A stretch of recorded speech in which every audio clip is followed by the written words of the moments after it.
my name is Molita Sorisho. I'm here with Rob Boyd today, and we're excited to share with you how we're enabling IT admins to best manage their organizations and users in this hybrid world. We all know that IT admins are no longer only managing services for users that are physically in the office. They're also now managing experiences across hundreds, if not thousands, of remote employees. We no longer just meet in person. In fact, 98% of meetings are now expected to have at least one remote employee. So IT admins are now managing multiple remote home offices while making sure that they can accommodate different set of experiences for the users that are physically in the office. So how do they make this happen?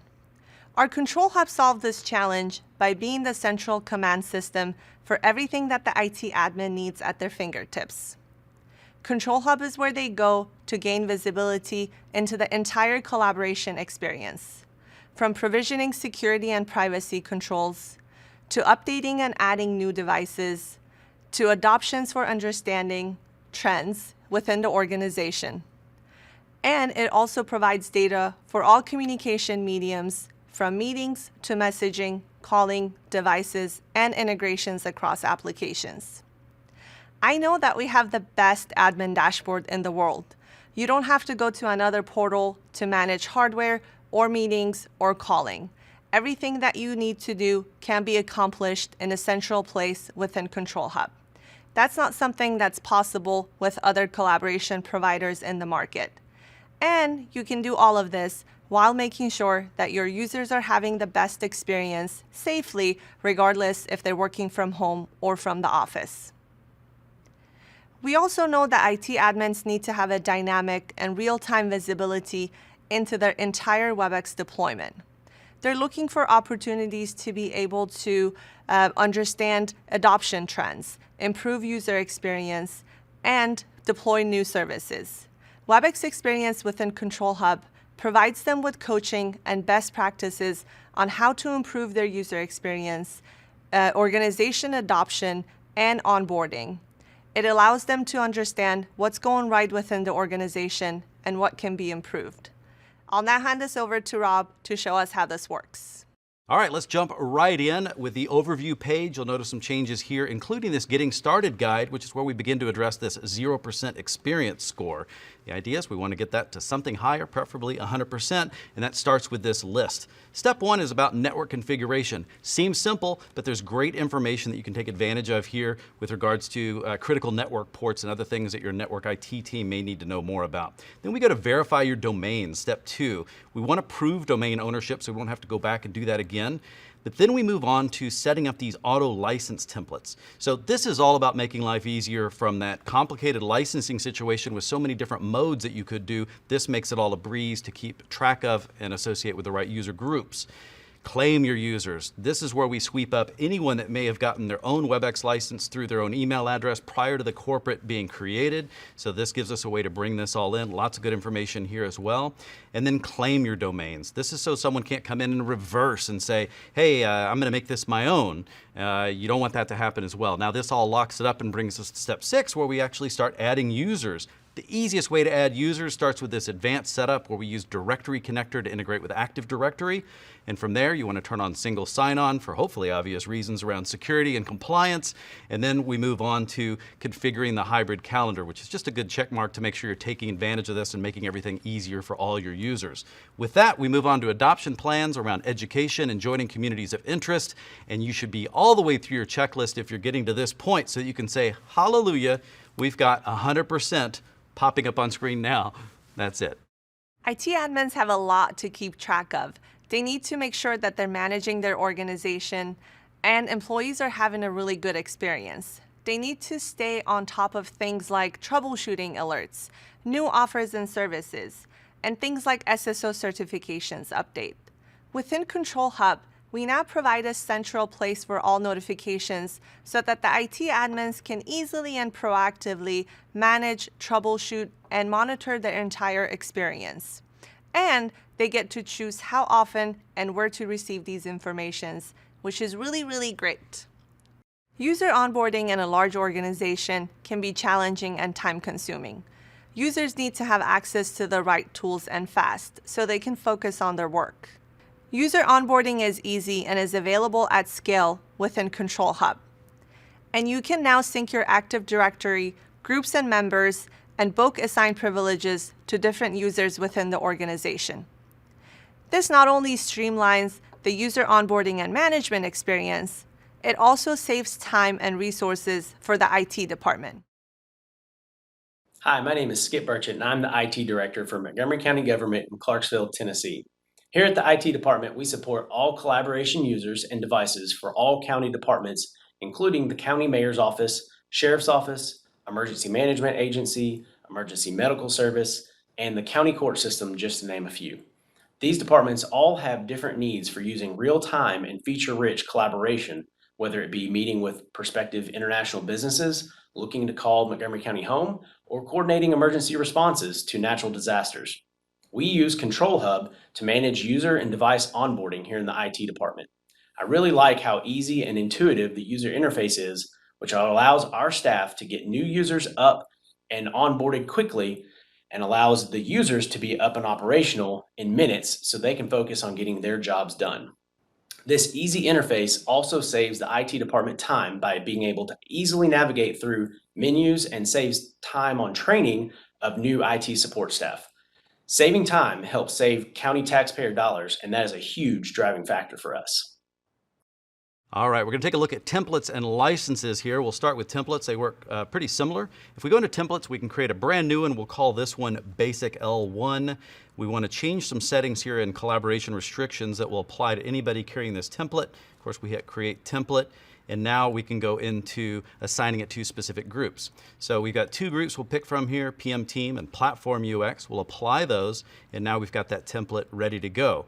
Now, if we go over and look at a specific user, we can see exactly how these are applied. So we'll go into Christina here. We can see down in Christina's profile, both her licensing as well as what group she's a part of. And as part of the PM Team, that means she better have those restrictions applied to her as well. And we can see, sure enough, those two are unchecked. But we want to check one for her, and we can still make that change within here. So we'll go ahead and click that. And then when we hit apply, we get this warning, which is a good thing. We want to know that we're deviating from the template. And then we also want to know any other users that deviated from these. So when we go back, we see a nice yellow flag here that says, there's something that's different about this one. We may need to recheck how these work. Now, licenses work in a very similar way. And straight from Christina's card, we can go right into looking at the PM Team. And from the PM Team, we can see the license assignment that applies to anyone associated with the PM Team. We'll look at specifically what these are here by going under Modify. And then we can see under Messaging that maybe we've got an extra license here we don't need any longer. We'll uncheck that one. We'll go down, also check existing users so we can retroactively apply this to everyone that may have already had it because it was a mistake. But we can go through, check everyone's licenses, click, click, click. Very, very simple. Hit Apply, and that's how easy it is to do licensing and templates, how all that works together smoothly within Webex Control Hub. Control Hub also provides end-to-end management and analytics for Webex calling, and it's been enhanced to provide a simplified experience across. You can now set up your enterprise Webex calling in just a few minutes and have access to minute-to-minute analytics. One of the common trends that we've seen is the need for devices for remote workers. It's critical for IT to have the right setup so that users can easily hear and see each other. They also need to have visibility into the details and states of those devices. For devices used both in the home and at the office, Control Hub provides end-to-end management and analytics, from onboarding brand new devices to looking at usage and adoption metrics. If there is an issue going on within a device, IT admins have access to be able to see and investigate. We spend a lot of time talking about how we're simplifying the management experience in Control Hub. Now, Rob and I are going to take the next few minutes and talk through some of the insights and analytics that are available within Control Hub. We know that the IT admin is always the first people to receive a call when an employee is experiencing an issue within a meeting, like choppy audio or poor video connection. They're required to understand what's going on and figure it out fast. They don't have the option to wait for data to become available. By that time, the meeting is over and the user has had a bad experience. With intelligent and real-time troubleshooting, IT admins have access to live meetings now with important information on quality of video, audio, content that's been shared in the meeting, with information on network information, and if any devices were used within the meeting. They also have the option to set up quality alerts for a specific user or a device. For example, when a VIP or an executive is in a meeting and we need to make sure that they're having a great quality of experience throughout the meeting. IT can now set up their own thresholds on when to receive these alerts. Soon, they'll also be able to configure how severe these alerts are and configure them in Control Hub and mark them as solved or dismissed. IT has also access to a map view of all live meetings with their geographic locations so that they quickly understand the users experiencing issues. From here, they can then be routed to the live meeting dashboard to investigate further. Troubleshooting a large meeting can be challenging, especially when there is a big number of participants or there's a big events going on. IT admins need to understand who are the users who are experiencing issues so they can investigate. I'm really excited to share we now provide real-time troubleshooting for large events and meetings. We've enhanced the experience and now provide you with a quick snapshot of performance KPIs on the top so you can quickly understand what's going on in a single meeting. We've also provided enhanced filtering capabilities where you can easily find the participants who are experiencing an issue. Well, troubleshooting in Control Hub keeps getting better and better, and for large meetings, it's also helping me reduce stress. There's a lot of different ways to look up your meetings, even when they're in progress, because this is all real time.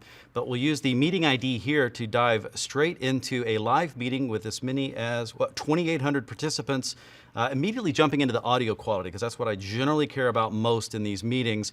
And although I can see lots of great detail on every user presented with graphics that make it simple to digest, what I like to pay attention to here is the dashboard across the top that's got my KPIs. And even if that is too much information, I can click into the KPIs, in this case the 11 panelists, which for this event are the VIPs. These are the guys delivering the information. And now I can see a much smaller, easier to digest list that shows me that Sandy's got some incredibly bad audio problems that we need to figure out. And if I don't see the information I need at a glance here, I can start digging into more detail by clicking on this detail tab here, which begins to reveal very helpful information like IP address or connection type. And then we've got a map we can look at too with the geolocation. So we can see that we've got users in Richardson as well as somewhere in New York, it looks like. But I love the fact I can see the clouds, the data centers. This tells me where everybody is traveling through on their route to this particular meeting. All of this combines to make for lower stress meetings and large events thanks to the data that Webex Control Hub makes available. Hello, my name is Robert Mayo, and I'm a communication and collaboration specialist for Aon. With a global company of about 60,000 colleagues in 120 different countries, having information at your fingertips is incredibly important. The analytics page in Control Hub is great for filtering down to region-specific stats and trends, and being able to quickly look at a map and visualize our meeting quality helps us narrow down issues whenever we're troubleshooting. Last year, using the troubleshooting and analytics modules, we were able to track a meeting join issue down to a particular node in a particular data center. Everyone knows the frustrations for end users when you have to keep coming back and asking them to recreate an issue. Using the Control Hub data, we were able to identify the affected users and review their situation, so we already knew what we were looking for when we had our session with them. Being able to view all the meeting stats by region for all users all at once and then track them over time takes a lot of the guesswork out of troubleshooting and allows us to better serve our colleagues. Aside from troubleshooting, the Control Hub data has also allowed us to review adoption trends on our initiatives, such as video adoption and ECM file sharing during the work-from-home era. At Aon, we're committed to serving our clients or helping our colleagues serve our clients. The Control Hub has made it easier to help our colleagues serve our clients. Now let's talk about analytics. Companies are relying on analytics and insights to measure usage information and adoption trends within the organization. We've enhanced our analytics with faster load times, enhanced user experience, and filtering capabilities. We also provide real-time analytics for meetings. In the past, data may have taken 24 hours to become available, but now you can access meeting analytics in just a few minutes. We also provide analytics for the whole Webex deployment: meetings, messaging, calling, and devices. You can have access to all the insights that you need at your fingertips. You never have to leave Control Hub, and you can save time and resources on making sense of data and pulling reports. We're taking this one step further and allowing you to build your own custom dashboard within Control Hub. You can now use our enhanced KPIs and charts that we have available and build your own custom dashboard for your own QBRs and executive reviews. Well, the first thing you'll notice when you go into analytics is the fact that everything is now located in one place. There's no need to go hunting around for that perfect number, that perfect chart or graphic that you need. You've got all your quality and engagement metrics in one place. And the best thing about this is that you can also customize exactly how this information is presented. So we can make things bigger and make them wider. We can drag panels into different locations as needed. We can even go to our dashboard and take these KPIs and perhaps resort them manually into something that makes more sense to us. But custom dashboards are where this really starts to shine. So in here, let's create a new dashboard and call it North American Quality. And as we go into pick what's going to be in here, we want to make this internal only. So all we have to do is scroll down to the VoIP quality. We'll click internal. That resorts and filters everything here, and then we want it US only, so we just click into the US. That's going to continue to sort out that information for us. And then as we jump into these trends, I find that these look better as a number instead of a percentage, so I'll change that, and then I'll pin it to my new dashboard using that menu on the right. And then let's pick one more thing to put into our dashboard. Here, we'll go at IP addresses by VoIP participants. We'll drop that into North American Quality, but at the bottom of the section, that's in case you have a bunch of them, and boom, you've got a custom dashboard. So now you've got the ability to create exactly what you need for when you need it, thanks to Webex and Control Hub. We shared a lot of new capabilities with you that will help you best manage your organization. We look forward to hearing your feedback. Thank you for attending this session.